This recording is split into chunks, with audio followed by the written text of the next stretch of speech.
Tertúlia. Boa tarde a todos. Hoje é dia 20 de maio de 2017, sábado. O número do verbete é 4.124. Ele tem 5 páginas, 54 logias e 14 máximos. O título do verbete é Fundamentação Teórica. A especialidade Epistemologia. Quem redigiu o verbete é o nosso veterano professor Marcelo Cover, que hoje é um dia especial porque é o 10º verbete dele, né?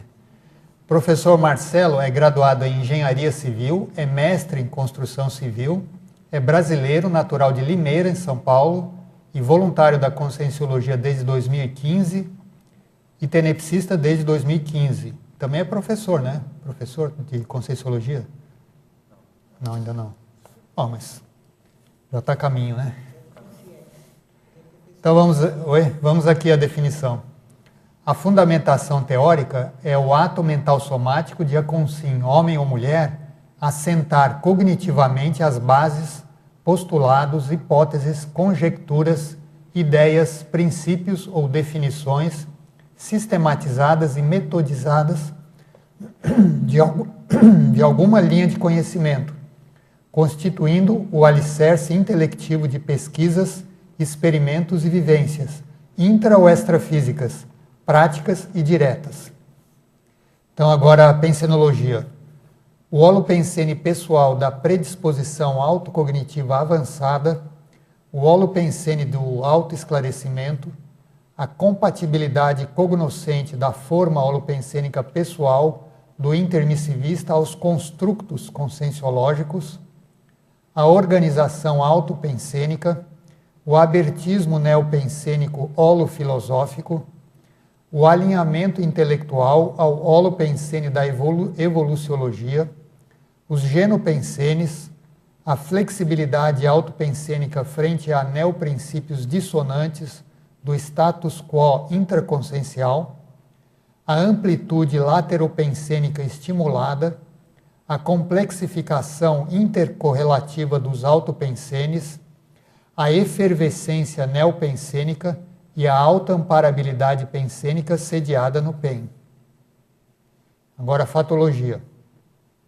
A fundamentação teórica, o subaproveitamento de oportunidades evolutivas pelo déficit teoriológico, os excessos teoréticos, o teorismo inócuo, a fragilidade do argumento puramente teórico, as premissas neoparadigmáticas expondo incoerências autoevolutivas, a relativa importância da teoria frente à prática, a superação da barreira teórica, o limite da autoverificabilidade, o multiacervo de neopostulados conscienciológicos, o autoposicionamento descrenciológico, o incremento das bases de processamento intelectivo, o fato de toda vivência enquadrar-se em única ou mais teorias. Nós lemos só algumas linhas aqui, a fatologia é o máximo, ela tem mais de 20 linhas. Lembrando que ela é o máximo quando ultrapassa 20 linhas, né? Agora, para a fatologia, a autovivência do estado vibracional profilático, a paraexperimentologia aplicada ao enunciado teórico, o crivo mental somático, a evocação cognitiva de possíveis vivências paradidáticas do curso intermissivo, as possíveis retrosenhas intermissivas encriptadas nas teorias conscienciológicas, as neovariáveis parapesquisísticas, acho que aqui é parapesquisística, tá certo. Os autoinvestimentos no parapsiquismo intelectual, a racionalidade parapsíquica, os postulados evolutivos enquanto links intelectivos aos insights do amparo grafotécnico, a ampliação intelectiva do paraconstructo teórico. Depois, lá na argumentologia, nós temos no item teaticologia, tem uma listagem aqui, em ordem alfabética, de 20 neoteorias avançadas aqui da conscienciologia. E na remissiologia, nós destacamos afinidade cognitiva, autocientificidade, barreira teórica, conhecimento conscienciológico, intelecção e princípio megafocal. Também nós lemos só alguns, tem 15 itens aqui na remissiologia. Agora aqui a frase enfática. Os investimentos cognitivos do pesquisador conscienciológico em prol da fundamentação teórica pessoal potencializam a assertividade e a cosmovisão em atuações interassistenciais. A questionologia. Qual importância você, leitor ou leitora, atribui à apreensão pessoal das teorias da conscienciologia? Considera a disponibilidade de neoconstructos evolutivos constituir possível aporte mental somático capaz de impulsionar performances autoproexológicas? A bibliografia específica aí tem duas referências bibliográficas, que é o léxico e os 700 experimentos. Agora aqui a mega-análise, que são 20 palavras marcantes no verbete, 20 palavras que se destacam no verbete. Ela é feita pela equipe da Enciclosapiens, que é composta pelo Cláudio Monteiro, a Zilá Padilha e a Marilene Raganin. Sustentação, arrimo, estruturação, substrato, racionalidade, autovivência, autoestruturação, autocognitiva, teoria, alinhamento, argumento, autoverificabilidade, autoposicionamento, qualificação, classificação, arcabouço, sistematização, postulado, autoexperimentologia e epistemologia, que é a especialidade do verbete. Então, Marcelo, a gente, antes de partir aqui para as perguntas, para os questionamentos, a gente sempre pede aí para o verbetógrafo contextualizar o que te motivou a escrever sobre esse tema, qual foi o contexto que te levou a pesquisar esse assunto. Ok. Boa tarde, professor Amin, boa tarde aos presentes aqui no tertuliário, boa tarde aos que estão nos acompanhando pela internet, que vão acompanhar depois a transmissão da tertúlia. Esse verbete, professor Amin, eu fiz com base em observações pessoais minhas, na minha experiência em relação a gostar bastante de pesquisa. É um traço que eu tenho desde pequeno. Eu tenho uma tia que deu aula para mim quando eu estava na 4ª série. Ela falava que desde pequeno eu já tinha uma tendência para virar o nerd da família ali, aquela pessoa que gosta de livro, que gostava muito das enciclopédias que existiam na casa dos meus pais, estava sempre lá desde pequeno lendo, gostava muito de fazer experimento. Então, eu tinha um gosto por ciência também, já desde pequeno, uma coisa meio inata. O armário do meu quarto ele era composto assim, a metade dele era um laboratório, então eu ia juntando laboratórios de química, de física, e acabava fazendo ali um grande laboratório no meio das roupas ali. Então eu percebi, e quando eu comecei quando tive contato com a Conscienciologia, eu percebi como foi importante para mim, e vem sendo ainda, esse apreço, esse gosto pela pesquisa das teorias, pela leitura, pela postura, vamos dizer, científica, de dar valor para as teorias também. Então, um ponto que eu quero ressaltar do verbete desde o começo é que não estou aqui defendendo que a gente deve dar uma atenção imensa para a teoria. Eu acho que quando o professor Valdo coloca o princípio da teática, do 1% para a teoria, para os 99%, ele foi muito preciso nessa questão, inclusive para evitar que talvez as pessoas fossem muito teóricas na Conscienciologia. Talvez também porque deve ter muitas pessoas aqui que são intelectuais de outras vidas e que têm esse apreço pelos livros, por sentar, para ler.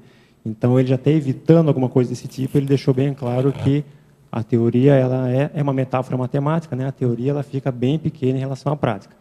Mas no verbete eu estou aqui com uma bandeirinha do 1%, para defender o 1%, e que ele se mantenha no 1%. Eu acho que essa é uma questão muito importante. Se a gente exagera nesse 1%, faz ele crescer muito, virar 50%, aí a gente começa a ir para o lado de virar realmente uma pessoa muito teórica, o teoricão que a gente fala. Mas também se a gente não chega nem nesse mínimo, se a gente barateia demais a parte teórica, isso também pode levar a alguma omissão. Você pode acabar não aurindo tantos resultados das suas experiências, dos seus experimentos, porque dentro de qualquer contexto científico, e na Conscienciologia não é diferente isso, você tem a parte da experimentação, você tem a parte dos experimentos, e você tem a parte teórica, a parte dos postulados, a parte das definições. Então, esse entrecruzamento entre essas duas facetas de qualquer ciência, ela é muito importante, ela estrutura a postura científica da pessoa. E na Conscienciologia isso não é diferente, né? Ela é importante, tanto, por exemplo, quando você vai estruturar uma pesquisa sua, quando você vai fazer uma autorreciclagem, por exemplo, você conseguiu mapear um traço, um trafar seu. Você pode acessar na literatura da Conscienciologia, na vasta literatura que a gente já tem hoje, o que existe sobre aquilo, quem já passou por isso, quais técnicas, quais conceitos, quais vivências que outros pesquisadores já tiveram. E, a partir dali, você estrutura o seu experimento, a sua parte prática, as técnicas mais adequadas para a sua reciclagem. E, por outro lado, você acaba tendo contato com teorias que explicam o que você já passou, né? Quantas vezes a gente não lê uma teoria e fala, nossa, essa teoria ela preenche exatamente um experimento que eu tive há tanto tempo atrás, uma projeção, uma ocorrência energética, alguma relação interpessoal relativa ao grupo karma. Então, a teoria ela cai muito bem nesses conceitos, né? Ela preenche muito bem essa lacuna que existe vinculando os experimentos com o entendimento dos experimentos, né? Então, acho que foi mais ou menos nessa linha. E também, eu até coloquei na frase enfática isso, existe tanta dedicação dos pesquisadores da Conscienciologia, inclusive na enciclopédia da Conscienciologia, em produzir o material, né, disponibilizar esse material para todo mundo, através da tertúlia que é aberta, através dos verbetes que são disponibilizados gratuitamente. Então, vamos lá, eu sei que tempo para ficar lendo é difícil, todo mundo tem uma vida corrida, a gente trabalha, faz uma série de coisas ao mesmo tempo, mas compensa assim, tentar se manter atualizado em relação ao que acontece na produção do conhecimento, nessa parte teórica, né? E quando a gente fala em teoria, a gente não fala exatamente da seção teorias da Conscienciologia, a gente fala no sentido geral, nas definições que existem na Conscienciologia, nos princípios, nas ideias, nos fundamentos. Então, é mais ou menos nessa parte. As hipóteses. Né? As hipóteses, né? As ideias que os pesquisadores trazem a cada dia, né? O verbete diário que é lançado aqui, se a pessoa, de repente, não está com tempo para todo dia ler um verbete, ou já tem uma série de verbetes que ela não leu, está acumulado, existe até, e o professor Valdo falava isso na introdução da enciclopédia, tem a leitura rápida, você pega um verbete, você lê ali a definição, lê a fatologia, lê a frase enfática, lê a questionologia, a exemplologia, e você já consegue ali, numa linha geral, extrair qual que é a ideia geral do verbete. Se for um tema de alto interesse, você lê o verbete na íntegra, assiste a tertúlia e tudo mais. Mas o verbete vai nessa linha, para defender esse mínimo aí de base teórica, para que a ciência não vire apenas aquela parte empírica, descritiva, né? Se a gente fizer um paralelo, por exemplo, se você tem eu sou engenheiro, professor da área de engenharia, se ele vai fazer uma pesquisa sobre concreto, né, um item comum na engenharia, ele não vai ficar só naquilo, ele vai ter que saber como funciona a parte de geotecnia, se ele for fazer um trabalho sobre fundações. Então, o leque de teorias necessárias ele se amplia. Ele não pode simplesmente descrever como faz no concreto. Ele precisa conhecer as teorias, o que já está definido na ciência, sobre aqueles temas, sobre os materiais, sobre o modo de preparo. E com a Conscienciologia é a mesma coisa, né? É muito válido para o pesquisador ter um bom arcabouço teórico, para ter um bom andamento, um bom aproveitamento nas vivências e nas pesquisas dele. Uhum. Eu acho que isso também é que dá o caráter científico, né, de uma ciência, né? Um dos fatores, não o único, né, mas que dá os caráteres científicos. Nós vamos partir agora para as perguntas aqui dos teletertulianos. Você quer perguntar já? Vamos lá.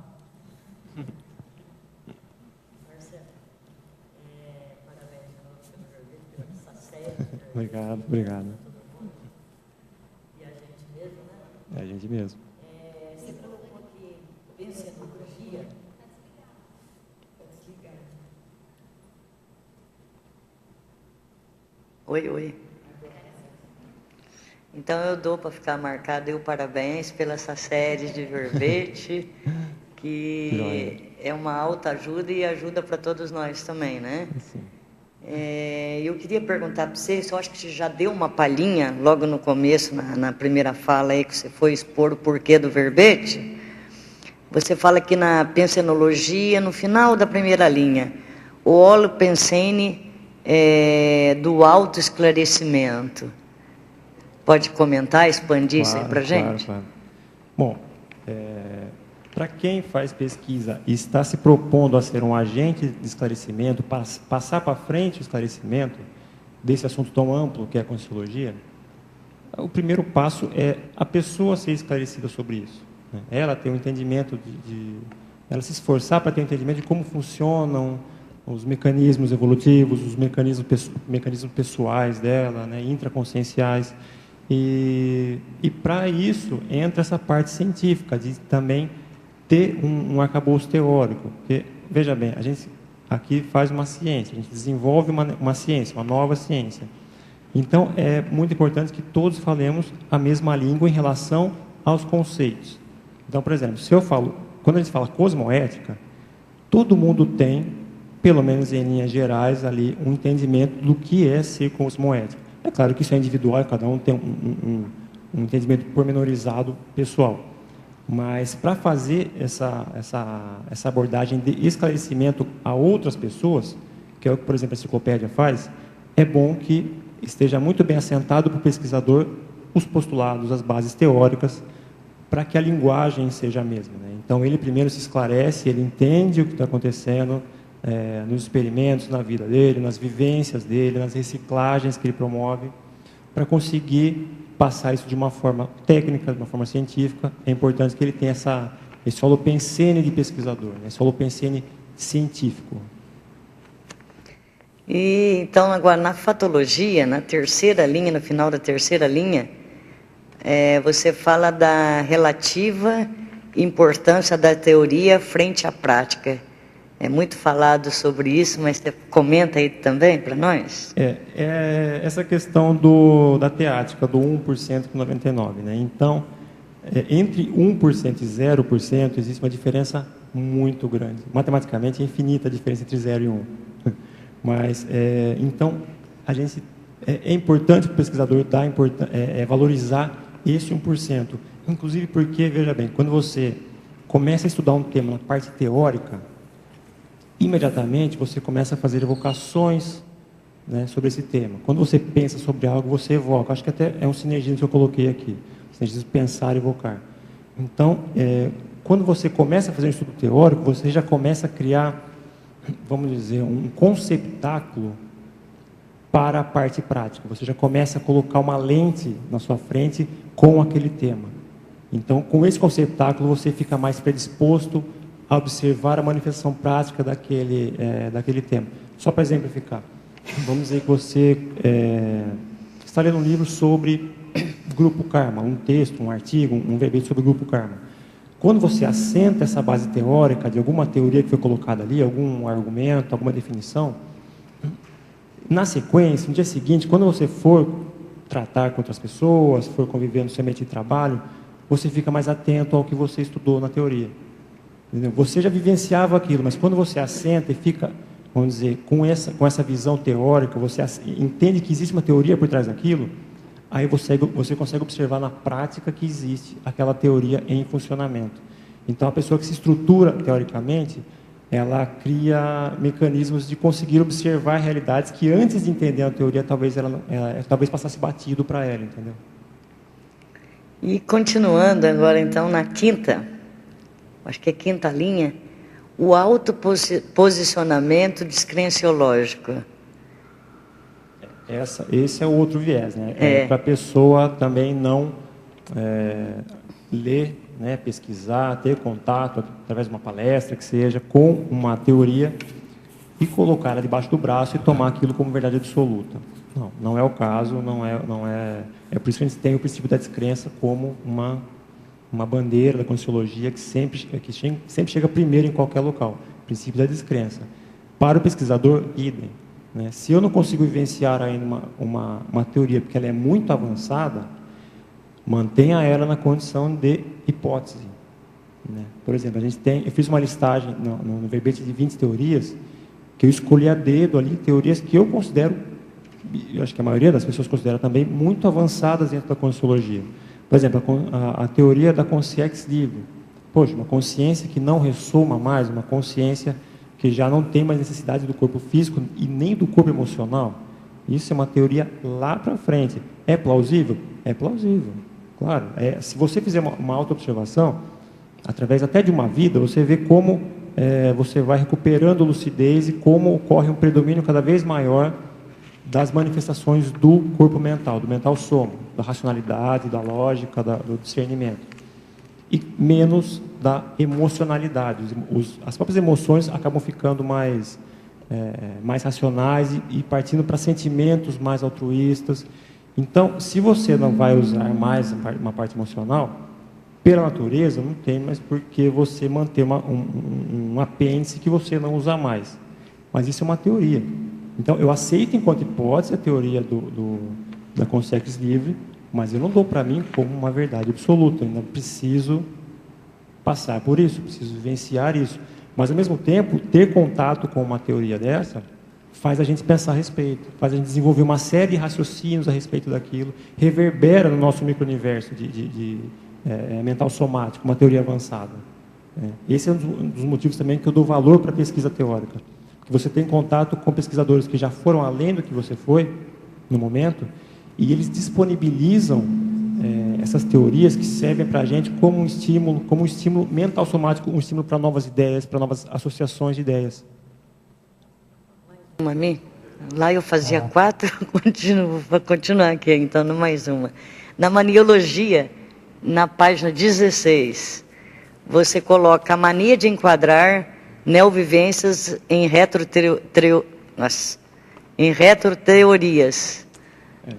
É quando a pessoa, vamos dizer, parou no tempo em relação às teorias, à base científica dela, mesmo que ela não seja uma pesquisadora. Mas se ela tem um modo de entender muito fossilizado já, muito arcaico, muito antigo, e ela não renova aquilo, por mais que durante a vida dela novos fatos, novas vivências ocorram e que sejam, sabe, até quase óbvias, explícitas, que estão indicando ali alguma coisa para ela, um caminho evolutivo, uma nova forma de pensar, se ela tiver ainda teorias muito antigas enraizadas, aquilo ela não vai entender direito, ela não vai conseguir decodificar essa experiência e vai jogar tudo para uma coisa antiga. Vou dar um exemplo. Karma. Né? Consciologia trabalha esse entendimento de grupo karma, ego karma, polikarma. E você tem outras linhas espiritualistas, místicas, esotéricas, que têm um entendimento muito particular de karma. Né? Então, muitas vezes colocam um entendimento muito engessado de karma. Então, tudo que você fizer, tudo que acontece com você hoje é culpa do que você fez no passado. Isso aí complica para a pessoa, porque ela começa a se sentir muito vítima do que acontece. Ela perde autonomia com esse tipo de pensamento. E é uma teoria recorrente. Né? Então, mesmo que aconteça alguma coisa, um acidente de percurso, alguma mudança na vida dela, que, para quem for um pouco mais atento, vê que é hora de repensar, vê que é hora de mudar alguma coisa, se ela tem essa base cognitiva em cima de uma teoria muito antiga, já, que não tem mais validade, não adianta para ela. Ela vai enquadrar daquele modo, ela vai entender daquele modo. A base de entendimento dela está parada. Então, tanto faz a vivência que ela tem, ela vai sempre entender do mesmo modo. Bem, Áurea. Aqui, na pensenologia, na última linha, eu vejo que essa temática ela daria um outro verbete também, a auto-amparabilidade pensênica, sediada no PEN. Porque, assim, eu observo que eu conheço as ideias da conscienciologia já há mais de 20 anos.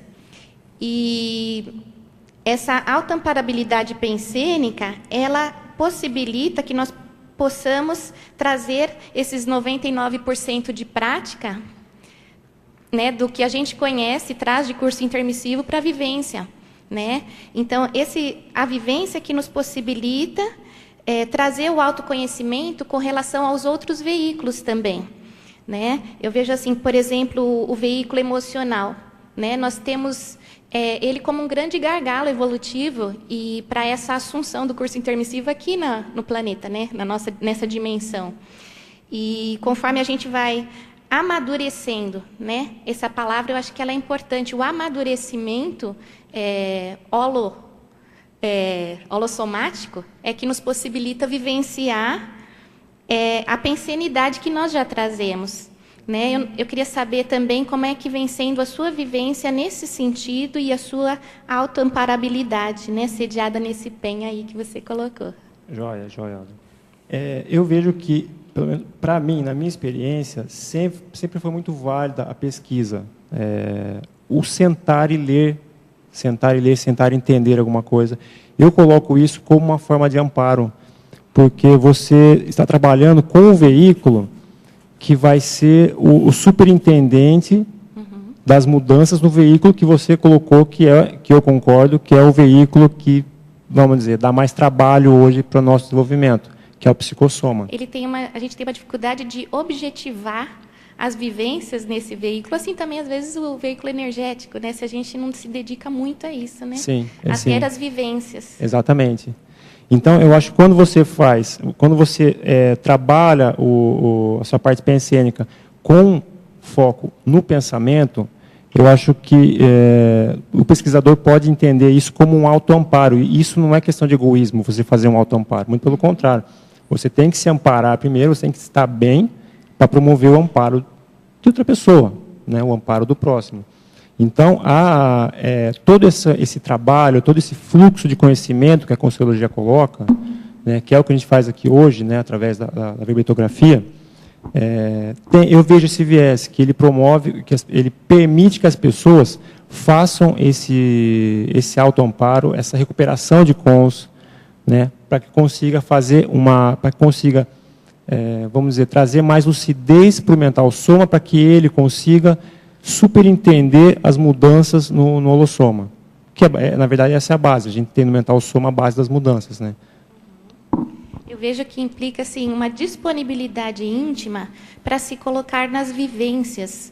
Né? O inversor, a pessoa jovem que tem acesso às informações, cuidar para não supervalorizar a intelectualidade e se indisponibilizar para as vivências, interações sociais, né?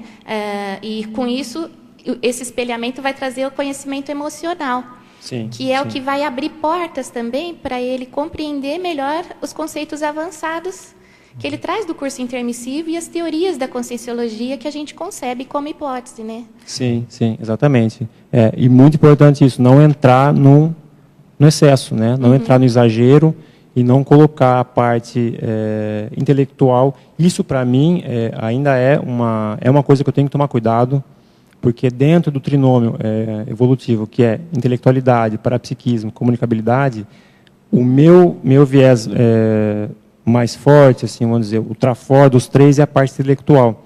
Então, é uma coisa que eu me policio muito para não deixar que ele, vamos dizer, que ele exagere. Né? Assim, ele tem que ser usado como base para os outros. Isso. Né? Então, se eu tenho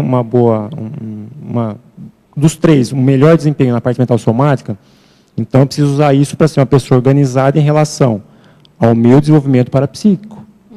Né? Utilizar isso como um pilar de estrutura para os outros, para desenvolver os outros dois componentes do trinômio evolutivo. Por exemplo, eu gosto de defender verbete, eu gosto da escrita e gosto da defesa.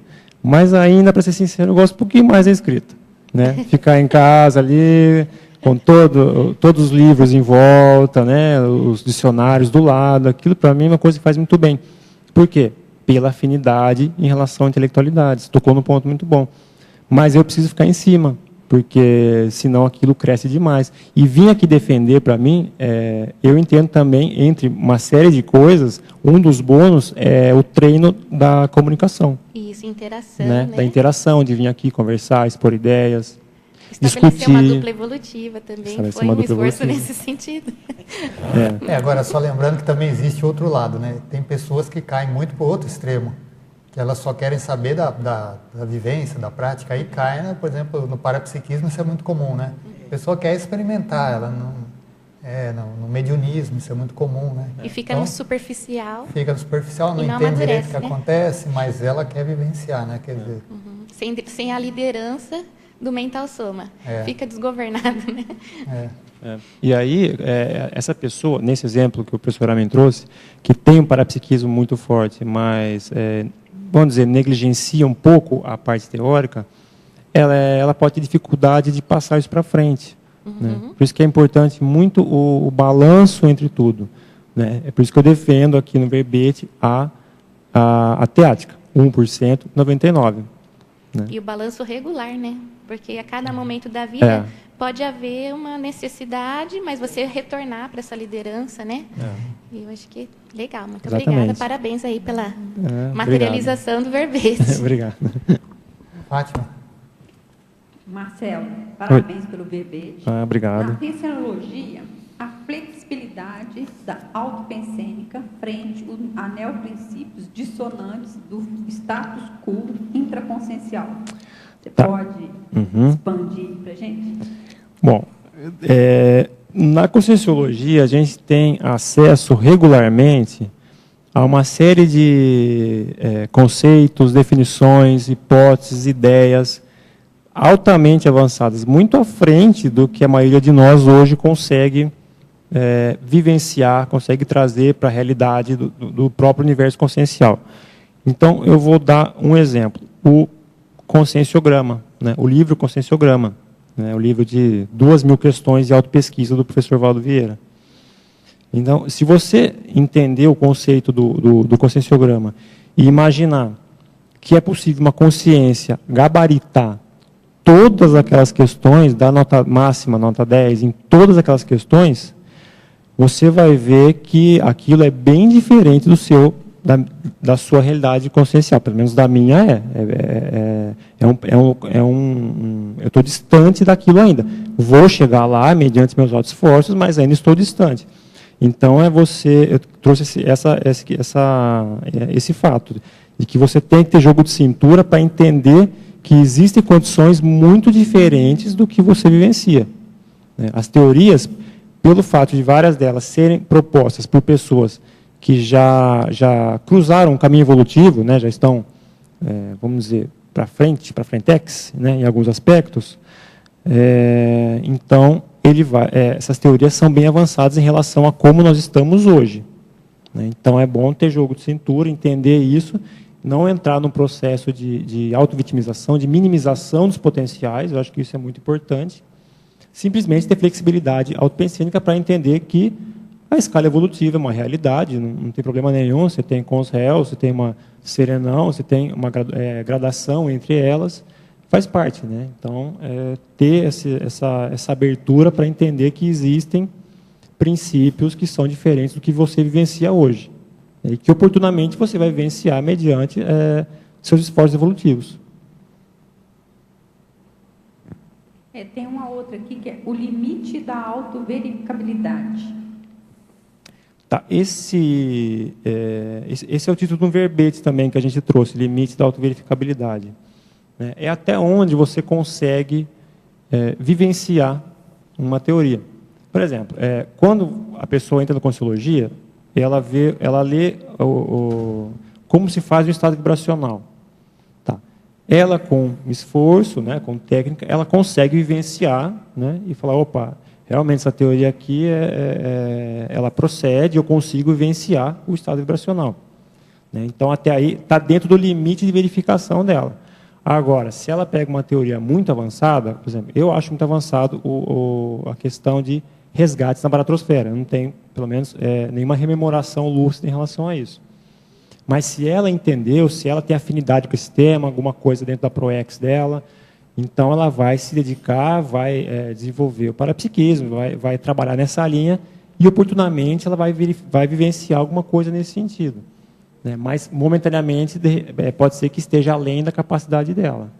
Então, o limite da autoverificabilidade é isso, até onde a consciência consegue, na prática, né, nos 99%, vivenciar alguma coisa que ela leu, que ela teve contato no 1% da teoria.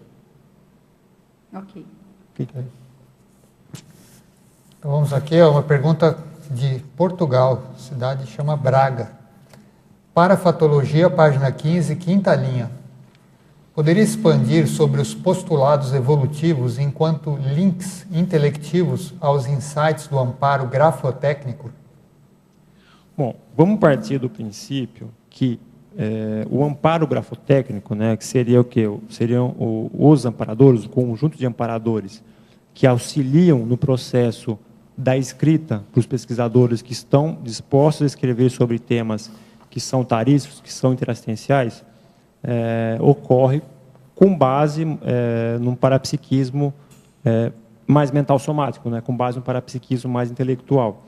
Então, se a pessoa está pesquisando sobre um tema, se o pesquisador está lendo, está por dentro de um tema, e aquilo está preenchendo ali o micro-universo consciencial dele, se ele está por dentro, a pensenidade dele está voltada para aquele tema, fica mais fácil para a Equipex fazer ali um aporte enquanto ele está escrevendo, jogar no ar ali um tema para ele, jogar um viés novo, de repente uma palavra pontual na frase que ele está escrevendo.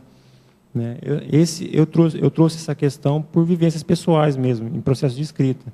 Que às vezes você acaba uma frase e lê e fala, nossa, essa frase ficou realmente boa, eu não sei de onde saiu essa palavrinha aqui, porque não é uma palavra que eu uso muito. Né? E no holociclo também, eu vejo que, não venho tanto aqui, mas às vezes que eu sento para dar uma estudada lá, uma pesquisada,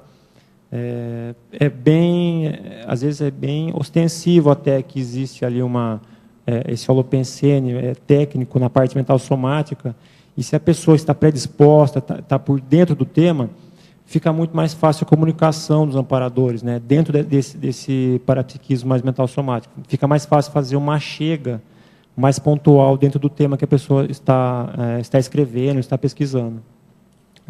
Só passar para a Áurea, mas só lembrando que tem um verbete que chama parapsiquismo intelectual, né? Que é exatamente isso que você está colocando, né, que o professor Waldo escreveu. Áurea. Ainda na fatologia e na terceira linha de baixo para cima, eu gostaria de compreender melhor como é que você vê essa questão da sistematização omniscientífica. Aí você colocou dos conhecimentos multidimensionais proposta pela conscienciologia. Tá.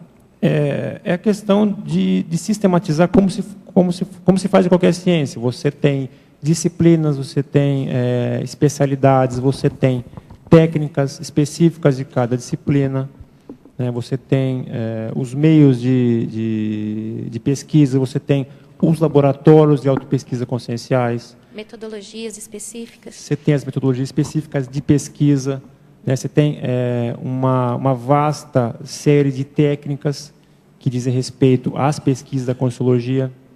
Então, é nesse aspecto que a Conscienciologia, na minha opinião, se consolida muito como ciência. Exatamente por E por que esse conceito da omniscientífica, né? Eu queria compreender melhor esse termo que você empregou.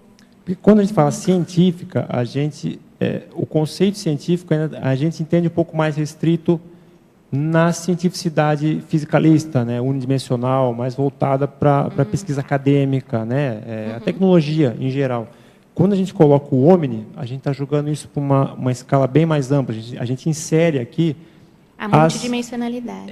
As variáveis multidimensionais. A gente insere o holossoma, a gente insere as bioenergias, a cosmoética, né, que é uma coisa que é um fator que nas pesquisas, muitas pesquisas nem tem muito como base a ética, quanto mais a cosmoética.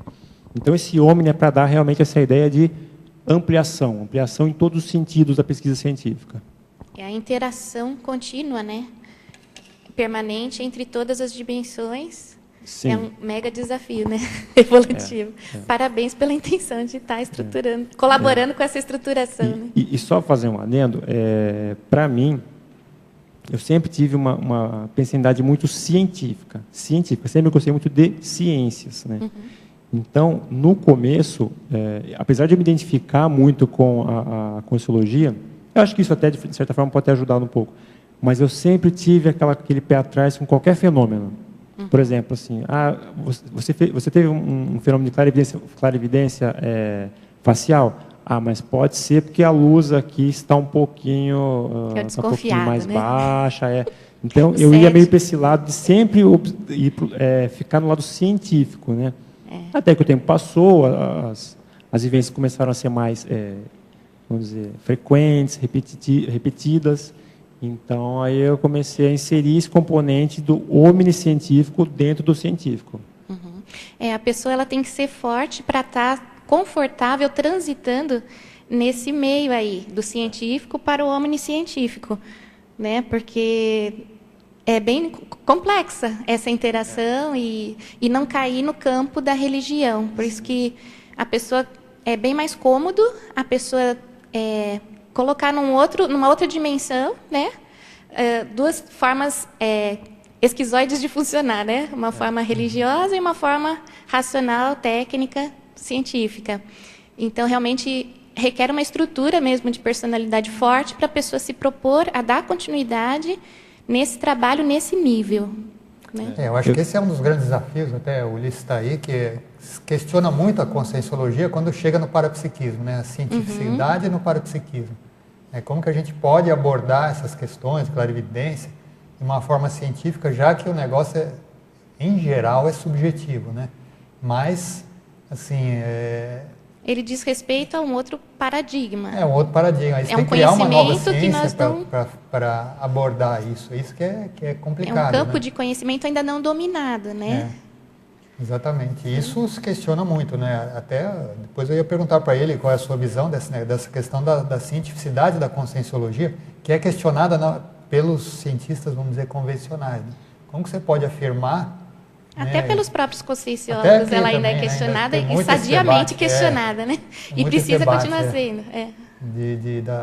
Vamos dizer, quais são os fundamentos científicos de uma que realmente embasam ciência. esse processo que a gente está se propondo a fazer, né? Com segurança, com consistência. Energia que você começa a perceber coisa que você não está. Pois é, mas isso aí cai no campo mais subjetivo, né? Esse que é o nosso desafio, né? Que a gente discute muito aqui, né? Eu vejo que, pelo menos para mim até hoje, o que tem sido o grande ponto de apoio para fazer uma transição segura do científico para o omniscientífico é a autoexperimentação mesmo. Assim, vamos dizer, se você está num contexto em que uma pessoa vem e fala o seguinte, olha, eu percebi multidimensionalmente X. Outra pessoa vem e fala assim, eu percebi multidimensionalmente Y. Então você recebe essas críticas, né? Mas a última palavra vai ser sua. Se você for uma pessoa que se sustenta pelo princípio da descrença, cabe a você fazer seus experimentos, é seu entendimento. Né? É por isso que aí tem importância tão grande do desenvolvimento do parapsiquismo. Né? Que daí não adianta ser só uma pessoa intelectual. Né? Aí isso acaba limitando bastante. Requer maturidade. Que eu entendo esse desenvolvimento a partir da intelectualidade, a partir do mental soma. Mas para aquele que, às vezes, desenvolve-se pelo parapsiquismo, a dificuldade que é de os outros entenderem até ajudá-lo a entender, porque eles começam negando tudo, como se fosse esse cientista conservador que nega tudo. Por isso que eu falei das energias. Se a própria pessoa, seja cientista ou não, científico ou não, se ele começa a trabalhar as suas energias, ele vai sentir algum tremor diferente, alguma coisa diferente ele vai sentir, mesmo que ele não aprofunde o parapsiquismo dele. Só que eu vejo o seguinte, para ele fazer isso, antes ele tem que... Ele precisa ter uma abertura. Tem que ter uma abertura. Assim, ele faz um investimento sem saber o que vai acontecer. Eu vou mexer com energia, nem sei o que é isso. Por que eu vou fazer isso? Aí eu acho que entra aquela questão do intermissivo, né? Porque assim, você fala para o cientista comum, mexe com as suas energias. Ele fala, não tem isso como assim, mas muitos valor. Deles não têm como valor, porque na nossa volta aqui, nós fechamos novamente, nós restringimos as nossas capacidades. E daí fica difícil mesmo, se ele não se abrir. Né? Não, a autoexperimentação... Ele precisa ter pelo menos um pontinho de abertura para poder aceitar. Essa que é a questão. E a maioria não aceita, né? A maioria, vamos dizer, dos cientistas não aceita a autoexperimentação. É o que predomina ainda na nossa humanidade, ainda é isso. Né? Mas eu sabia que o Ulisses ia falar, então por isso que eu falei. Falando também, olha, Pilar, hoje tem uma quantidade enorme de cientistas que dão valor para o processo parapsíquico. Mas mesmo assim ele falou, é que o Amin falou assim, que a maioria. Eu falei, bom, então tem. Não vou dizer que a maioria é a minoria, mas é uma quantidade muito grande. Tem, muito eu sei que tem.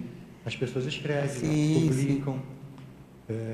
Ontem o Jeffrey viajou para apresentar um trabalho lá em San Diego, na Califórnia. Ele já foi. Que se reúne mais de 1.000 pesquisadores Sim. sobre pesquisa da consciência. É isso. Agora, o problema desse pessoal todo é igual ao nosso, é fundamentar. Então, a gente precisa de realmente enfrentar esse desafio de fundamentar isso. Então, hoje, não dá mais para dizer que a ciência está ignorando esse nosso assunto. Se a gente falar isso, a gente está se acomodando. A gente falou não de é muitos isso. A nossa dificuldade é comum, de conseguir encontrar uma maneira de ter metodologias melhores, fundamentos, enfim, estamos atrás disso. Agora, o problema, em primeiro lugar, é interno na CCCI. Nós temos esse desafio entre nós. Não é dizer que os outros não dão atenção para o que a gente faz, não. É problema para todo mundo que mexe com ciência, isso. Nós é que vamos levar essa fundamentação, né? Não, é o que você falou, vamos dizer, o grau de cientificidade da conscienciologia ainda precisa ser mais trabalhado. Esse desafio é nosso. Bom, só complementando, mas também vamos lembrar que a conscienciologia, pelo menos na parte intrafísica, ela é bem recente, né? A gente está falando aí de uma ciência com 30 anos, né? Acabou de nascer, acabou de ser parida na Terra.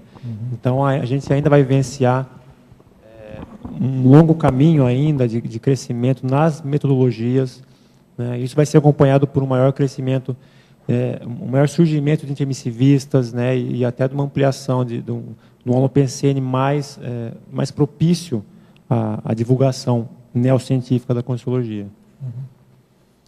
Agora a pergunta de Porto Alegre, parafatologia na página 15, terceira linha. As possíveis retrosenhas intermissivas encriptadas nas teorias conscienciológicas. Você poderia falar sobre essas retrosenhas? A retrosenha é quando a pessoa ouve um assunto, vai numa palestra, pode ser até uma palavra só. Eu já escutei relatos de colegas da conscienciologia que falam que a palavra projeciologia fisgou a pessoa. Foi aquela palavra que foi o chamariz, foi a isca, né, para ela acessar a conscienciologia como se fosse uma chave que abre ali um cadeado na consciencialidade dela, e ela lembrou, recuperou muita coisa, e ali começou se tornou um pesquisador da conscienciologia. Né? Então, essa também é uma importância da gente estar sempre lendo, e até para o pesquisador estar sempre atualizado em relação ao que acontece, porque apesar de já estar na conscienciologia, já ter esse abertismo para a conscienciologia, talvez já ter acessado, já ter encontrado a sua senha principal, pode ser que nessas pesquisas ele acabe encontrando senhas mais específicas em relação à ProEx dele, né? Uma coisa mais pessoal dele. Junto com as observações práticas que do dia a dia, né, da multidimensionalidade. Mas pode acontecer assim, durante as leituras, as sincronicidades, os parafados que vêm depois de uma leitura, acabarem indicando aí um viés um pouquinho mais específico, um pouquinho mais detalhado. De repente a pessoa pode encontrar o tema mais específico da ProEx dela, uma especialidade que ela se identifica mais. Né? E isso acabar sendo uma coisa, vamos dizer, um processo mais refinado de recuperação de cons. Muita gente fala que o princípio da descrença foi a senha, né, para ela. Sim. Quando ela vê o princípio da descrença, parece que aquilo fala, não. Ativa, né, o modo conscienciólogo. Né? Agora, pergunta de Curitiba. Estrangeirismologia na página 14. De que forma podemos encaixar as peças vinculativas no puzzle autocognoscente de modo a ampliar nossa visão de conjunto? Ampliar a cosmovisão? Então, é o olhar de pesquisador o tempo todo. Né? E como é que você faz isso? Tendo uma base teórica, né? Tendo ali o nosso 1% de base teórica para entender e ficando muito atento ao que acontece à sua volta. Eu acho que quanto mais você observa o seu entorno, as suas relações, suas projeções conscienciais, uma análise muito crítica da sua ProEx, de como é o seu ambiente de trabalho, como é a sua família, né? Refletir muito bem sobre isso, sobre o seu círculo social, sobre seus amigos, fazer autopesquisa, fazer o preenchimento do conscienciograma. Eu acho que através do intercruzamento entre o que você vivencia entre a sua vida prática e com aí um adendo importante, né, com uma ferramenta importante, que é a literatura da Conscienciologia, eu acho que você consegue, aos poucos, ir ampliando a sua cosmovisão e preenchendo aí o seu quebra-cabeça pessoal, né, da sua existência e da sua ProEx. Em seguida, sobre o upgrade, ele pergunta: como podemos obter um upgrade da intelecção autoevolutiva? Eu acho que é abastecendo mesmo, cultivando uma curiosidade científica, né? Cada vez que eu leio, por exemplo, uma teoria muito avançada, aquilo mexe comigo, né?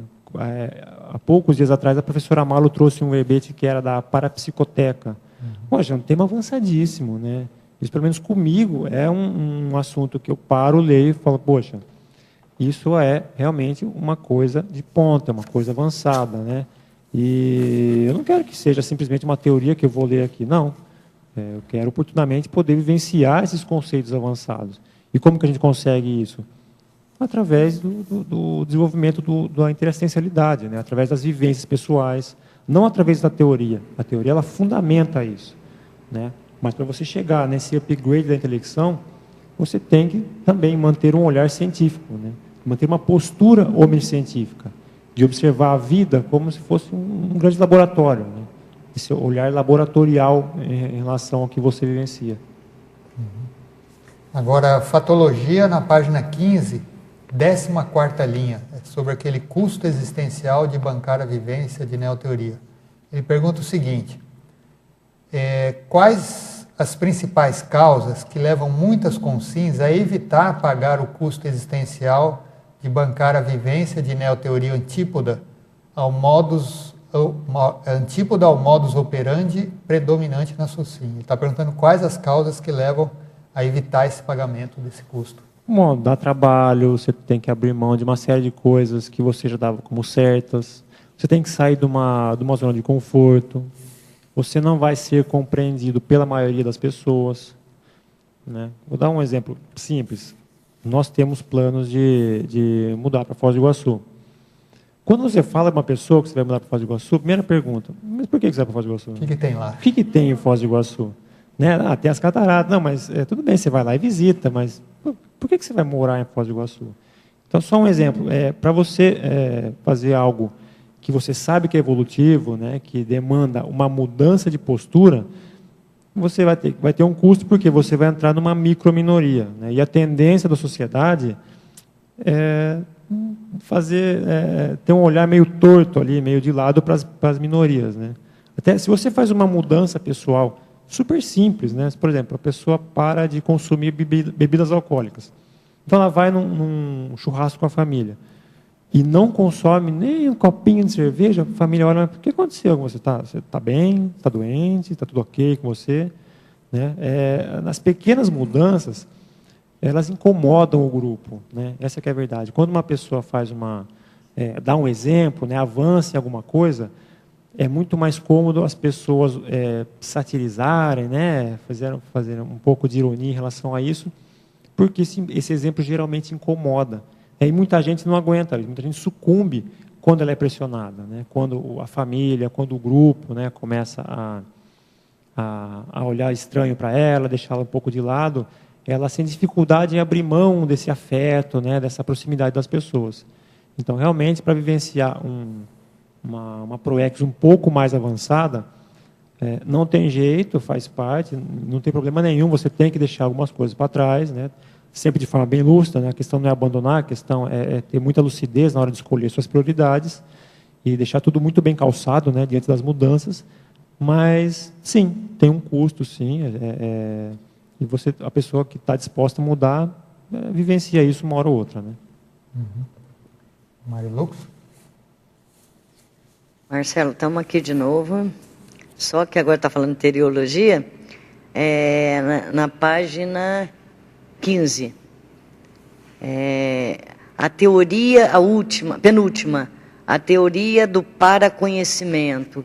Expande aí para a gente essa teoria, já que estamos falando de teoria, que depois tem uma pergunta que vem na sequência dessa. Tá. A teoria do paraconhecimento, a gente tem o paraconstructo, que é uma teoria da Conscienciologia, que é aquele construto que a pessoa acessa na condição de consim projetada. Quando você tem uma experiência fora do corpo, de repente você acessa uma informação e aquilo é muito grande, quando você retorna, você tem até dificuldade de colocar, de expor aquela ideia, porque aquilo era muito complexo em um momento que a sua consciencialidade estava mais aberta, estava mais expandida, até pela saída da restrição física.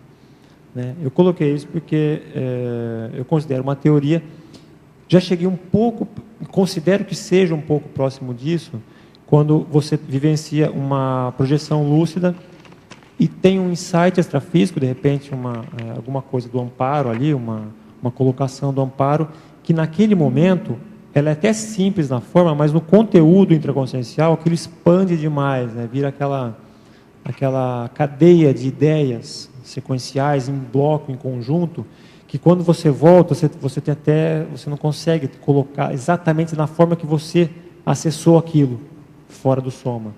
Né? Eu acho que esse é o paraconhecimento, uma coisa que transcende um pouco a nossa intelectualidade comum, vulgar, aqui na parte intrafísica. Agora, na parafatologia, na segunda linha, a evocação cognitiva de possíveis vivências paradidáticas do curso intermissivo. Você tem alguma lembrança? Fez alguma projeção que você possa partilhar aí? Não. Mas você já falou, daí você fala aqui, ó, das evocações, pensar e evocar. Você é uma pessoa que estudou muito desde criança, que a sua tia falava, você tinha seu escritório, você buscava, então, quer dizer, você evocava, né?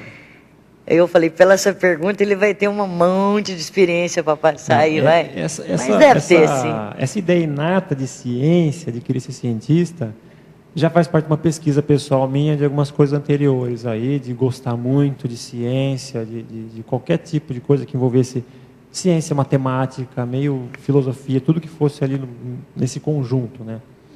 Mas a Conscienciologia é sempre colocada como a contraparte intrafísica do curso intermissivo, né? Muito em conjunto as duas questões.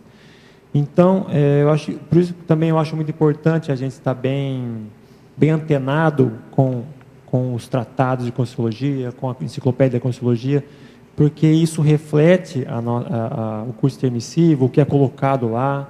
Então, justamente para ter essas vivências de rememoração oportunamente, eu acho que isso daqui, o tertuliário, as defesas, o holociclo, toda a dedicação do pesquisador, né, em relação ao autoconhecimento, à interassistência, todo o alinhamento pensênico que ele tenha com a Conscienciologia, eu acho que favorece, por consequência, um alinhamento com o curso intermissivo.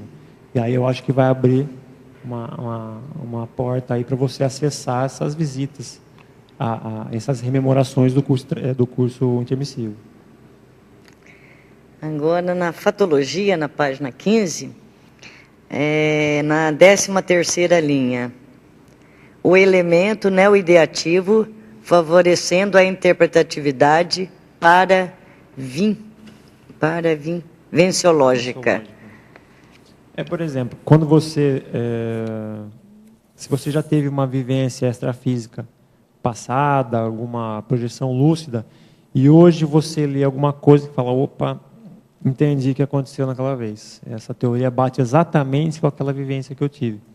Por exemplo, você tem a questão dos morfopensenes. Né? Morfopensenes é aqueles pensenes que a pessoa gera no momento que ela pensou a respeito de um tema, pensenizou a respeito de um tema, aquilo gera uma forma temporária, extrafísica e tudo mais. Então, em certa ocasião, no local que eu faço TENEPS, apareceu uma aranha pequena ali no local, lá no mezanino. E aí teve uma pessoa próxima ali que deu uma assustada, assim, uma aranha. E, tudo bem, né? Aí, tiramos a aranha e tudo mais.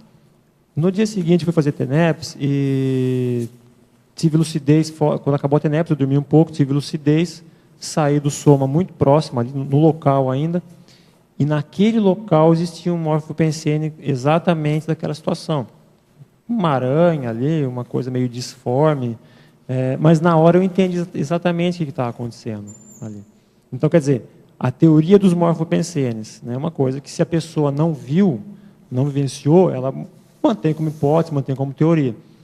Então, sabendo disso, no momento eu falei, tá bom, isso aqui não é nada demais, não, é só um morfopensene que se formou, joga uma energia aí, daqui a pouco isso aí já sai daqui, já desaparece, tudo bem. Né? Então, é uma teoria que encaixa com uma vivência sua, uma vivência, no caso, extrafísica. Uma pergunta agora da Bahia, é uma coisa meio pessoal aqui, ele está perguntando o seguinte: estou numa situação meio constrangedora com a família do meu pai. Meu pai é um cara que sempre ajudou a família dele, porém depois de um certo tempo, toda a família dele tentou prejudicá-lo e ainda continua tentando. Como é possível uma pessoa que só ajuda ser tão perseguido?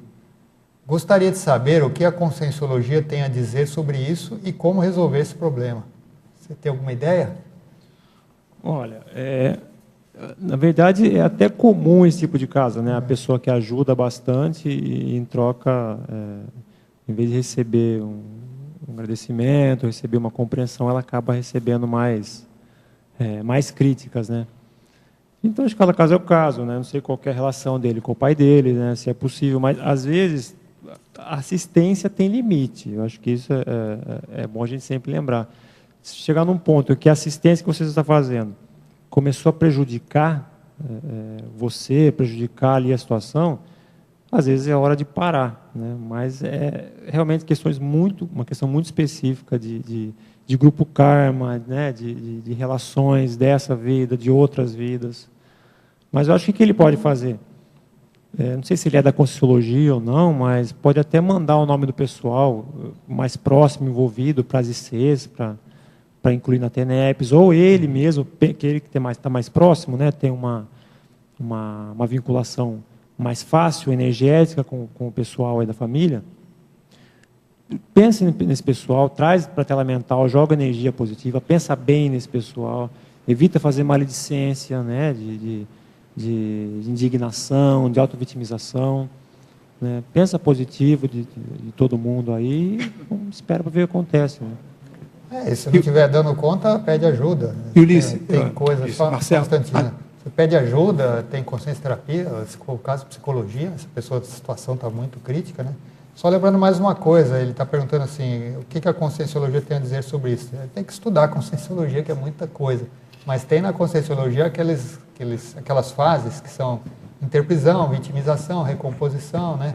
Policarmalidade. A maioria de nós está nessa fase de recomposição, passando para a libertação. Então, na fase da recomposição, a pessoa tenta, vamos dizer, resolver, né, aquelas coisas aqueles conflitos que ela teve no passado, e dá essa impressão de que tudo está dando errado.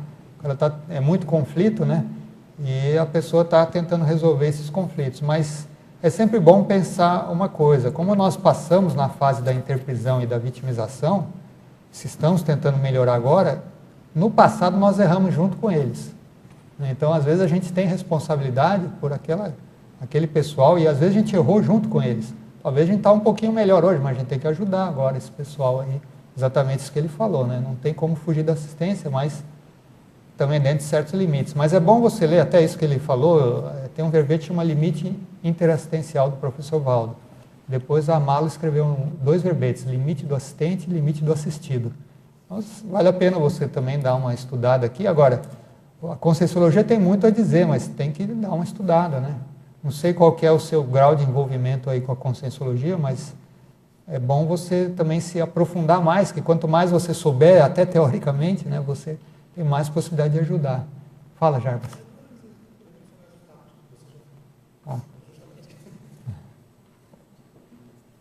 Então vamos em frente aqui. Agora a pergunta de Curitiba. Parabéns pelo verbete reforçador da Conscienciologia como ciência das ciências. Fatologia, página 14, primeira linha. Existem consins mais intelectivas e outras mais da ação sem arcabouço teórico. A minha pergunta dele, existe na CCCI o subaproveitamento de oportunidades evolutivas pelo déficit teoriológico ou os intermissivistas já vêm vacinados? Eu vou repetir, acho que está meio complexo aqui. Ele está perguntando na página 14, primeira linha, existem consciências mais intelectivas e outras mais da ação. Existe na CCCI o subaproveitamento de oportunidades evolutivas pelo déficit teoriológico ou os intermissivistas já vêm vacinados?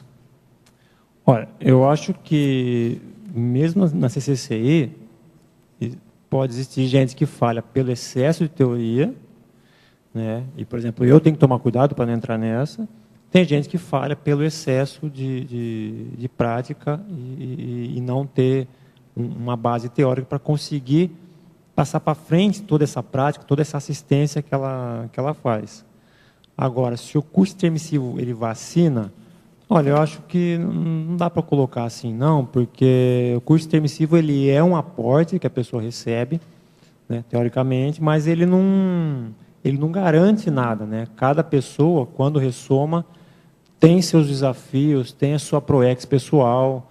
Então, por exemplo, eu não vejo como todos os intermissivistas assumirem a condição de intermissivista, né? Existe um verbete sobre isso, que acho que chama intermissivista obnubilado, alguma coisa assim, né? Que é a condição da consciência que participou de curso intermissivo, que teve acesso a uma série de aportes em relação ao conhecimento, né? Em relação à própria ProEx, em relação ao trabalho em grupo, na vida intrafísica próxima, e que não desenvolve isso, né? Você tem, por exemplo, questão dos mini-dissidentes, pessoas que vieram para a Conscienciologia, que você via que possuíam um potencial grande, mas em algum momento acabou não tendo mais andamento, acabou indo por outro caminho.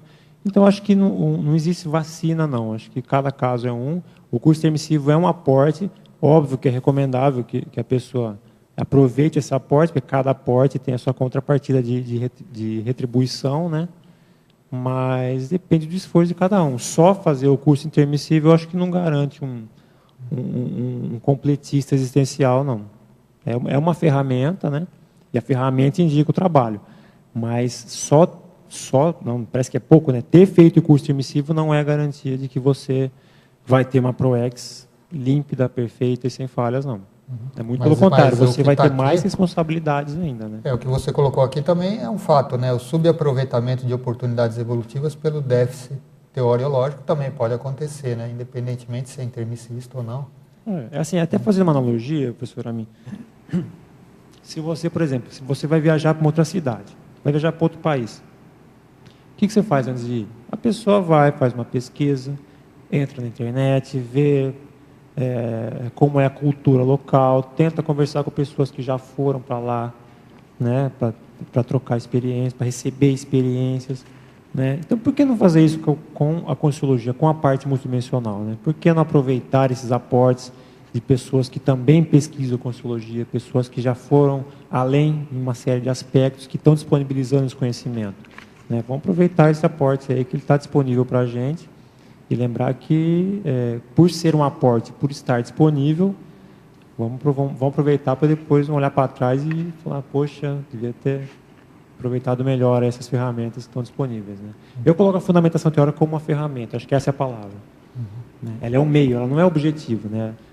Pelo menos não deve ser objetivo de nenhum pesquisador ser uma pessoa bem fundamentada teoricamente. A fundamentação teórica, ela é uma base, ela é um pilar, ela é uma ferramenta para a pessoa conseguir desenvolver bem a sua parte prática, conseguir aproveitar bem as suas vivências práticas diretas, especialmente na questão da escrita, na questão da TARES, na questão de aprender, entender e conseguir passar aquilo para frente numa mesma linguagem.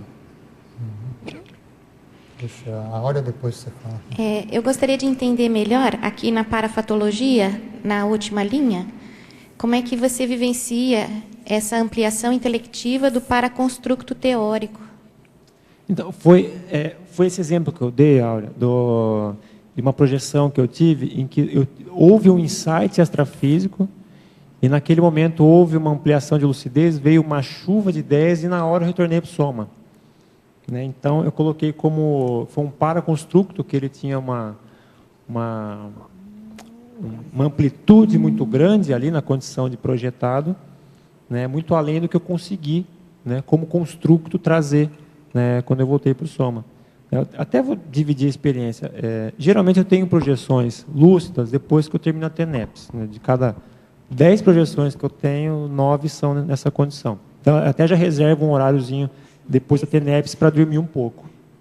Reservo ali uns 20 minutos, né, antes de levantar e ir para o trabalho.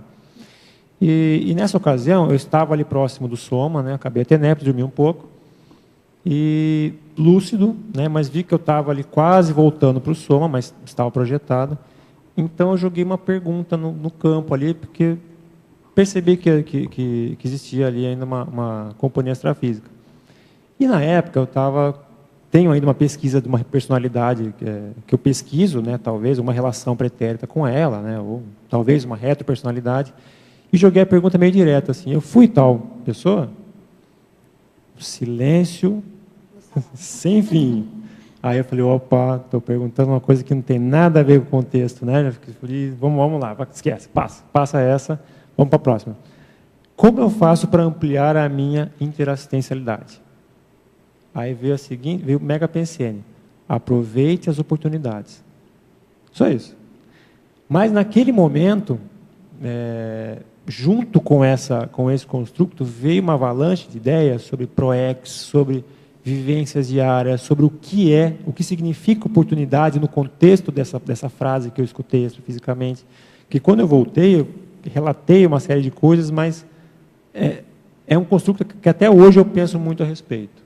Né? Uma coisa que foi bem interessante, e uma frase, né? Um paraconstruto muito pequeno, mas em cima daquilo existia muita coisa, muito conhecimento em relação à interassistência, PROEX e mais uma série de outras vertentes de conhecimento. Eu vejo que esse senso de oportunidade, ele fica totalmente renovado e revolucionado quando a gente parte, né, dessa concepção extrafísica, né, da parapercepção, da evolutividade, da multidimensionalidade das nossas ações, dos nossos caminhos, das nossas relações. Né? Então, acho que é por aí mesmo. É por isso que a fundamentação teórica é só 1%. Uhum. Porque o verdadeiro conhecimento, a fundamentação teática, multidimensional, ela ocupa todos os 99%. É um outro sentido para a vida humana, né? Não tem outro escapatória. Exatamente. Obrigada. Marcelo, eu queria entender um pouco melhor a última lei aqui na página 16, a lei da responsabilidade policármica proporcional à autocognição multidimensional aurida. Você podia explicar para mim? Olha, eu acho que cai exatamente na última questão que a gente conversou aqui, né? Dessa vivência que eu tive, pontual, né? Teoricamente simples, uma frase extrafísica, mas junto daquilo veio um conhecimento, veio toda uma série de ideias, uma série de associações de ideias em relação o que é assistência, ao que é aos alcances da PROEX, né? Não querer achar que só a PROEX é mudar o mundo, não, a PROEX é aproveitar as oportunidades. Aquilo me trouxe uma série de reflexões muito importantes. Então, eu coloquei aí a responsabilidade de você passar para frente, você transmitir a responsabilidade de dividir essas oportunidades, esses aportes que a equipe extrafísica faz, através das vivências multidimensionais, através da produção, através do esclarecimento, através da escrita, de um verbete, de um artigo, de uma conversa no dia a dia com alguém, né? Alguém no ambiente de trabalho, na família. É passar para frente o que você recebeu, passar para frente esse aporte que você recebeu de conhecimento, que em última instância é o que a gente entende, é o bem mais importante, né? É o aporte que aumenta o nosso discernimento, né? E dando sequência, na fatologia você colocou temperamento científico, né? E você também citou isso no começo, que você tem isso desde a infância. Mas isso se manteve por toda a sua adolescência? Ou se manifestou agora mais atualmente, no período da Conscienciologia? Como que foi isso? Olha, desde pequeno eu sempre gostei muito de ciência. Sempre foi uma coisa... Enquanto o pessoal pedia carrinho, bicicleta, eu pedia laboratório de química, né? Laboratório de física. Então, eu sempre gostei muito. Quando eu entrei lá na universidade, aí tinha no começo ali alguma coisa de física, laboratório de física e tal, mas aí eu comecei a direcionar mais para a profissão mesmo, né? Mas é uma profissão que, de certa forma, tem um grau aí de cientificidade, de criação, né, de achar soluções, que é a parte de engenharia civil. Mas então eu vejo que quando eu tive acesso à Conscienciologia, foi mais fácil entender, mais fácil compreender o aspecto científico. Talvez tenha sido até um dos motivos que eu considero que foi, de certa forma, uma afinidade meio que automática, assim, um reconhecimento automático, né? Quando eu tive contato com Conscienciologia, foi um vídeo que eu vi no YouTube. Né? Porque eu estava pesquisando umas coisas de esoterismo, né? Estava meio borboleta, né? Buscador borboleta, né? Umas crises lá. E quando eu vi esse vídeo do professor Valdo Vieira aqui no Tertuliário, ele falou uma série de coisas, né, sobre um personagem lá, e na hora eu falei, pô, mas esse cara aí realmente está falando com um embasamento, né, com uma cientificidade tão grande de um assunto que é religioso. Aí, só desse vídeo eu já comprei um livro, vi quem era o professor Valdo, comprei um livro que era o Projeções da Consciência, e foi automático, foi ler, entender que ali tinha um aspecto científico muito além dos livros espíritas que eu tinha lido até então, ou outras coisas espiritualistas. Então, esse temperamento, para mim, foi muito importante para ter contato com a Conscienciologia e, na hipótese de o curso ter missivo, ter feito uma recuperação de cons aí, quase que automática, pelo menos o mínimo de cons necessários para dar andamento nas autopesquisas. Marcelo, na antagonismologia, na página 16, você poderia dar uma palhinha nos 3, principalmente no antagonismo pesquisar e acreditar? Achou? Sim. Bom, vamos pela ordem. O antagonismo cognitivo, afinidade e repulsa. Né? É a deixa da última exposição. Eu tive uma afinidade com o assunto. Existem pessoas que têm afinidade muito grande com temas patológicos ou homeostáticos. Já outros têm repulsa. Né? Você fala a princípio da autopesquisa para alguém, a pessoa pode na hora arrepiar e falar, não, que isso, né? Pesquisa, eu sou como eu sou. Né? Deixa eu ser desse jeito e deixa a vida levar, que eu vou respondendo de acordo com o que a vida faz. Então, depende do construto, a pessoa tem efetivamente aversão àquilo. Né? É por isso que depende, você vai ver uma tertúlia no YouTube, você tem lá uma quantidade de visualizações, enquanto vídeos de outros temas tem uma quantidade muito grande. A gente vê ali o reflexo do que é microminoria e do que é a maioria, né? A afinidade pelo tema. O próximo é o antagonismo pesquisar, acreditar. Bom, esse é a base do processo científico, né? Acho que essa é a base que coloca a Conscienciologia no meio termo entre não é só a cientificidade unidimensional e não é a espiritualidade, o parapsiquismo religioso mais esotérico, mais místico, né? Eu acho que esse peso na balança de saber o que é pesquisar, saber a diferença, o abismo que existe entre pesquisar, entre vivenciar e acreditar, é o que faz a Conscienciologia se manter hoje como ciência recente, né? Muita coisa ainda para passar, mas desde cedo já estruturada em cima do princípio da descrença, né? que estabelece esse antagonismo aqui. O último é o antagonismo verificabilidade prática, intangibilidade teorética. Bem, por exemplo, eu trouxe esse verbete aqui, porque eu tive uma série de vivências, faz parte dos meus traços, né, ter esse apreço pela pesquisa, pela leitura, pelas teorias em geral, pelas definições, pela metodologia científica. E agora, a intangibilidade teorética seria se eu aparecesse aqui com um verbete sobre, por exemplo, consciência livre. Seria uma coisa muito teórica para mim, baseada fundamentalmente em teorias. Então, se eu não consigo ainda, se está intangível ainda aquela teoria para mim, coloca como hipótese, separa como hipótese de pesquisa, mantendo do lado ali, não põe lá um sim ou não. É uma hipótese. né? E isso é muito importante para o pesquisador da Conscienciologia, né? Entender a diferença entre autovivência e hipótese, né? Então, seria mais ou menos isso, não trazer, para expor aqui um tema que eu não tenho embasamento prático, pelo menos um mínimo de embasamento prático para falar alguma coisa, né? Você não precisa dominar 100% do tema, né, em todos os seus detalhes, porque até teoricamente é impossível isso, mas ter pelo menos uma porcentagem de vivência, de prática, de entendimento daquilo direto, para poder trazer um tema aqui, não trazer uma coisa que é intangível ainda, que eu estou longe ainda de chegar naquele assunto. Agora, na efeitologia, na página 15, depois de pesquisa, depois da teoria, depois da prática, comenta aí para nós o efeito das verdades relativas na recuperação de cons. O primeiro efeito.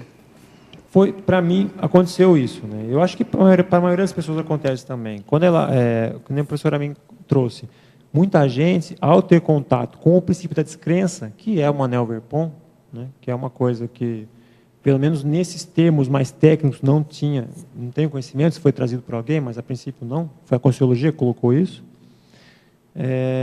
Isso chamou a atenção de muita gente, né? Isso trouxe muita gente para colocar, trouxe para o chão, né? Colocar o pé no chão, a mente no cosmos e olhar para a ProEx, né? Olhar para o que se programou para vir fazer aqui. Para mim foi muito importante isso. Eu acho que quando tive contato com a Conscienciologia, junto veio uma série de questionamentos sobre condutas, junto veio uma série de demandas de reciclagem, que ainda vão se expandir por muito tempo, até a DESOMA, claro.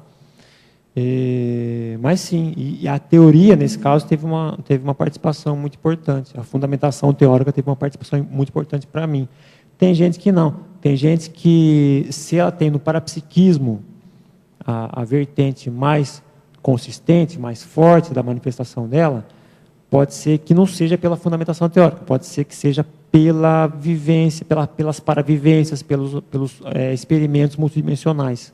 E isso traga a recuperação de cons para ela. Nesse caso, é o recorte do verbete, que é a fundamentação teórica. Então, ter contato com as neoverpons, eu acho que predispõe, sim, se houver afinidade, né, familiaridade com o tema, que é o que a gente supõe que seja, quando já está vendo pela segunda vez, já viu no curso intermissivo isso, está vendo de novo, então ocorreu afinidade. Aí a pessoa começa a ampliar a lucidez dela.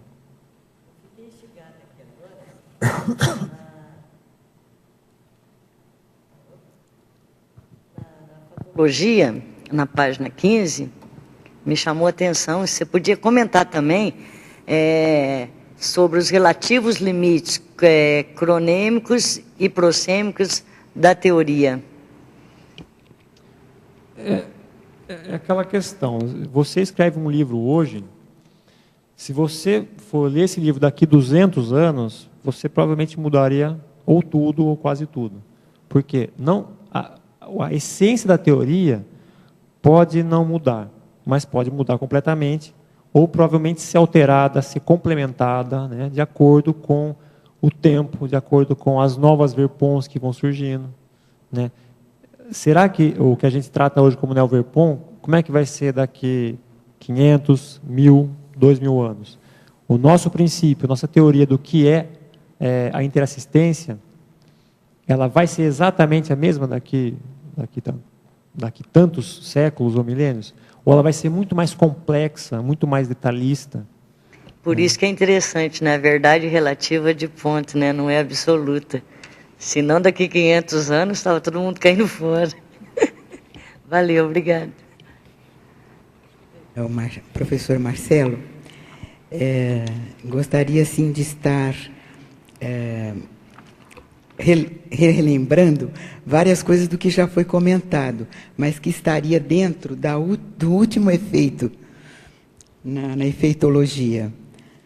Os efeitos reciclogênicos das neoteorias impactantes sobre a reformulação de autoconvicções. Seria, assim, mais uma síntese ou uma organização desse conhecimento que você, através da sua experiência, conseguiu, abordando ou estudando essas novas teorias, né? Olha, se eu puder trazer um exemplo isso aqui, Pilar, eu diria assim, energia consciencial, né, que para mim não era uma verdade, não era um fator que eu considerava na minha vida. E aí, quando você começa, mesmo engatinhando, fazendo os seus primeiros EVs, observando como funciona esse EV, numa desassimilação, numa mudança de padrão mesmo, um dia que você está super mal, faz um EV, aquele instante que você está mal, faz um EV e volta à sua lucidez, né? Então, nessas ocasiões, você vê a realidade da energia consciencial antes da matéria, né? Então, quando você vê, você vivencia isso aí tem um efeito muito grande. Foi o que a Aura falou, da vivência extrafísica, do conhecimento extrafísico ser infinitamente maior do que o teórico, né? Então você reformula mesmo. Você tinha convicções de vida, planos de vida quando você é novo. Eu vou me formar, um emprego, né? Vou ser feliz, me aposentar. Né? Mas a partir do momento que essas neoteorias começam a te impactar, e principalmente a prática delas começa a corroborar a teoria, eu acho que isso estremece as autoconvicções da pessoa. As estruturas. Os pilares da pessoa. Muito bem, obrigada. Viu?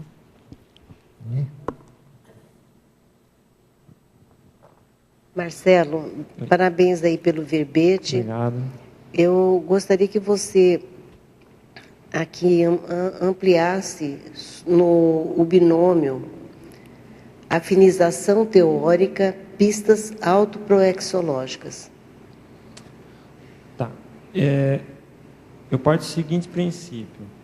Se você já estudou um tema, se você... isso numa outra vida, no curso intermissivo, se você já teve contato com aquela temática, e agora você revê essa temática e sente uma afinidade, sente que existe ali aquele sentimento de, opa, já vi isso, opa, gosto disso, gostei desse tema. Acontece de você ler um verbete, uma definição, e fala, poxa, mas esse verbete aqui é excelente, esse tema é excelente. Então, isso aí pode indicar alguma afinidade com algum tema. Isso, para mim, começou a ocorrer. Eu não sou da Conscienciologia faz muito tempo, né? Eu tive contato em 2013. Desde então, qual foi a minha postura? Vou pesquisar tudo que estiver ao meu alcance, né? Por isso que eu trago verbetes de temas meio diversos, né? Mas de um tempo para cá, o contato com algumas linhas específicas de pesquisa e os parafatos que vieram na sequência, as pessoas que surgiram, acabaram direcionando para um tema que eu vi que eu tenho muita afinidade, que começou, o leque que era muito amplo, para mim começou a funilar um pouco, né? Então, já comecei a colocar como hipótese algumas linhas de pesquisa que podem ser parte dessa PROEX, né? Então, eu acho que quanto mais vale a pena a pessoa colocar isso como pesquisa da AutoProEx, que linhas de pesquisa da Conscienciologia, ou que temas, em geral, ela gosta, ela tem afinidade, porque pode ser que seja alguma coisa. Se você teve contato, teve afinidade, gostou, sentiu bem, preste atenção, pode ser uma coisa, por hipótese, que você já tenha visto antes e que faça parte de temas que você vai desenvolver aqui. É muito importante que a gente, quando vai pesquisar alguma coisa, goste do tema, né? Faz parte da pesquisa você ter motivação, para a sua energia ficar em alta, né? Para você se sentir bem, para você se sentir motivado em relação ao tema. Você está fazendo como? Você está listando ou você está colocando aquilo que você encontrou e que seria talvez uma pista, né, da sua PROEX?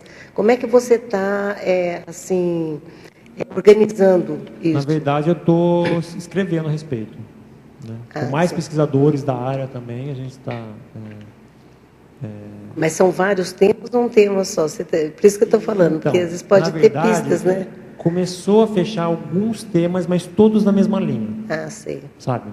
Não é assim um tema, por exemplo, para a Sociologia, e parapsiquismo. Né? Não são temas assim, tão, de certa forma, distantes. São temas que começaram a alinhar ali, mais ou menos, para a mesma vertente. E várias coisas começaram a alinhar na mesma vertente. Então, para mim, comecei a enxergar que existe ali uma convergência de pesquisas nessa área, e que eu gosto, e que eu descobri que eu tenho afinidade, inclusive questões de grupo karma anteriores, então já começou para mim fechar. Né? Lógico, fechar mais ou menos, mas sempre tem que estar aberto, porque pode ser um tema que diga respeito ao momento evolutivo, também tem isso. Pode ser o início do início, né? Ok, obrigada. Pessoal, falar aqui algum de nossos próximos cursos e eventos aqui, ó. Nós vamos ter aqui a próxima turma da Escola de Parapsiquismo, que vai se iniciar em janeiro do ano que vem, mas é bom quem tiver interesse, porque essa modalidade só acontece uma vez por ano. Então, são 3 módulos, cada módulo tem 5 dias, dá um total de 15 dias de curso, e são abordadas várias habilidades parapsíquicas, e é uma metodologia diferenciada, que ela se baseia no conceito de competência. Então, são desenvolvidas competências parapsíquicas. São ao todo aí quase 30 competências, só para citar algumas aqui, encapsulamento, escagem, instalação de campo, semipossessão, retrocognição, parapercepção impressiva, clarividência, clareaudiência e vai por aí afora. Então, quem tiver interesse, é só contatar aqui a recepção do CAEC. O telefone mudou agora, é 2102-1499. Nós vamos ter também mais um módulo do curso Imersão na Escrita, que o próximo vai ser 2 a 4 de junho de 2017. Quem tiver interesse pode também fazer a inscrição, mesmo quem já não fez o primeiro módulo, pode seguir aqui no Imersão da Escrita. Nós vamos ter aqui o curso Efeitos do Perdão, da CIP, com o professor Mário Oliveira. Vai ser nos dias 3 e 4 de junho também, de 2017, lá na CIP, na sede da CIP. Preceptoria Interconsciencial Polimática, com as preceptoras Mabel Teles e Rosa Ramalho. É um curso da Pré-IC Preceptocons. A Juriscons tem uma palestra gratuita, é hoje também, mas quem ainda quiser, dia 20, tema Valores Evolutivos, das 15 às 16h30, com o professor Roberto Almeida, fica na Juriscons no discernimento. International Week Cognópolis, no dia 25 de agosto a 3 de setembro, vai ter aqui em Foz, né, um evento promovido pela ISIC, que é a pré-IC que cuida da internacionalização da consciência. São várias atividades aqui, de 25 de agosto até 3 de setembro. A OIC, o Clube do Livro, dia 27 de maio, semana que vem, sábado às 17h30 às 19h. O livro que vai ser abordado é O Poder da Presença. O curso Qualificação Interassistencial é um curso do CAEC, que vai ser nos dias módulo 1 e 2 de julho, e o módulo 2, 26 a 27 de agosto, são 2 módulos, as professoras Roberta Buchardet, Patrícia Pialarice e Sandra Tornieri. O curso Saúde Energética da CIP, dia 10 e 11 de junho, com o professor Leonardo Firmato. Não, errei, o professor não é Leonardo Firmato, não, é Leonardo Rodrigues. É da CIP esse curso. Informações na CIP. Curso de campo Pangrafologia Verbetológica da Enciclosapiens. Próximo acoplamentário, 26 a 28 de maio, Discernimento Parapsíquico com as Epicons Adriana Lopes e Lilian Zolé. Teáticas da Proexologia, o curso da Apex, Teorias e Práticas da Programação Existencial. Acho que o Caio vai falar depois, vai falar mais informações depois. O curso Lucidez Retrocognitiva, um curso de campo da Consecutivos, vai ser no dia 9 a 11 de junho, no Hotel Mabu, com o Epicom Pedro Fernandes. ECP1 do IPC, 23 a 25 de junho, e o ECP2, o único que acontece por ano aqui em Foz, 29 de setembro a 1º de outubro. Aqui vamos ter dia 3 de junho, Serenologia e Descrenciologia, é da Pré-IC Serenos. E o primeiro Congresso Internacional de Para-Reurbanologia no Hotel Serra Jundiaí, em Jundiaí, São Paulo, 24 a 26 de novembro, um evento que é promovido pela CIPEC, lá de Jundiaí mesmo. E mais um curso de campo, Imersão Progesterápica da OIC, Autoprogesteterapia em Grupo, dias 1, 2 e 3 de setembro de 2017, aqui em Foz, na OIC, sede da OIC. Vamos lá, Marilux. Marcelo, voltamos aqui de novo.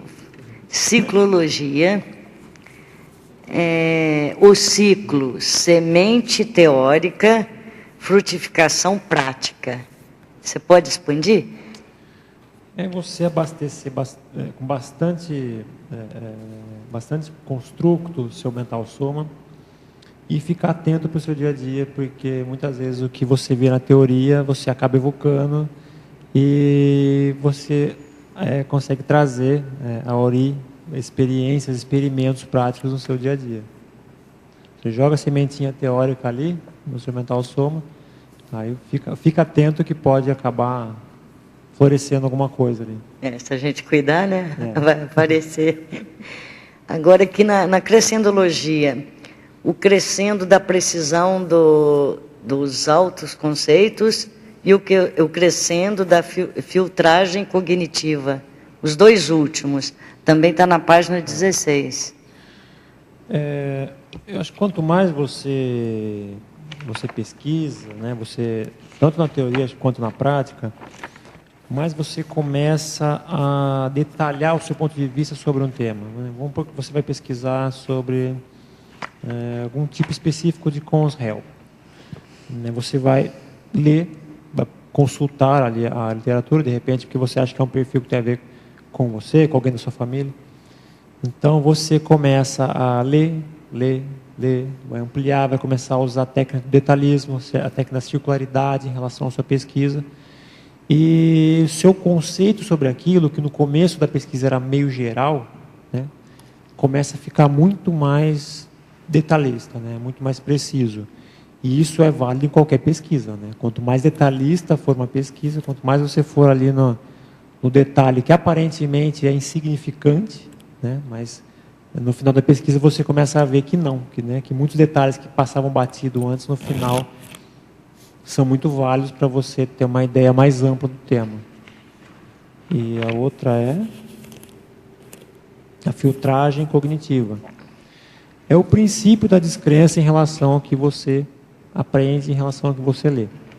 Saber o que é válido, saber o que não, saber o que vale a pena pesquisar, o que não vale a pena pesquisar.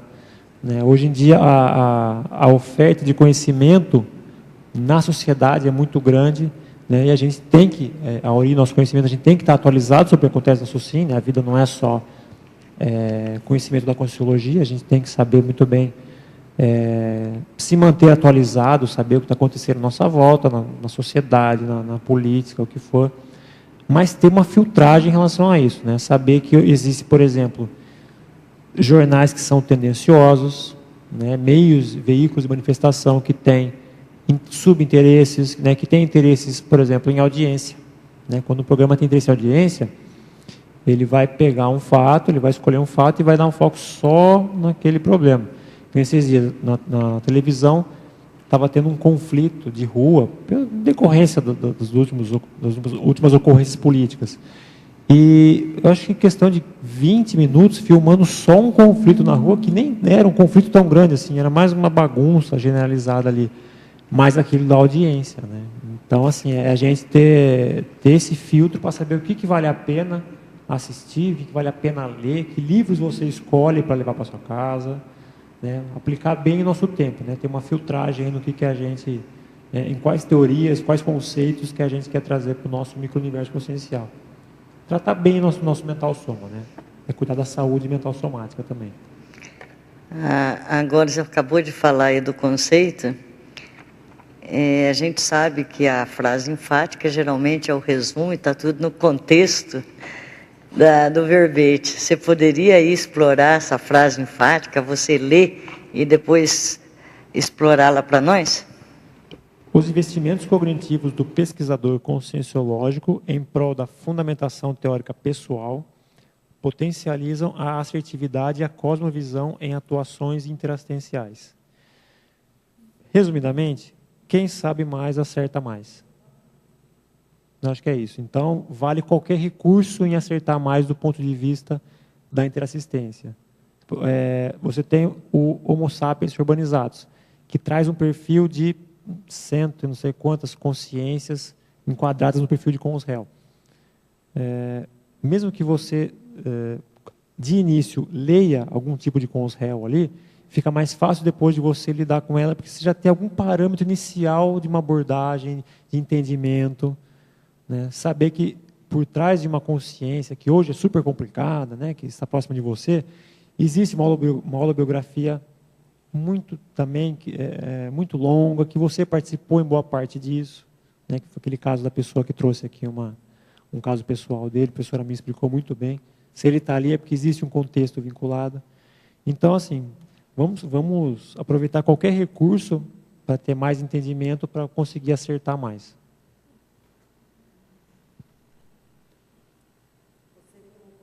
Que quem sabe mais acerta mais, né? Eu complementaria, está mais preparado para aproveitar as oportunidades. Sim, exatamente.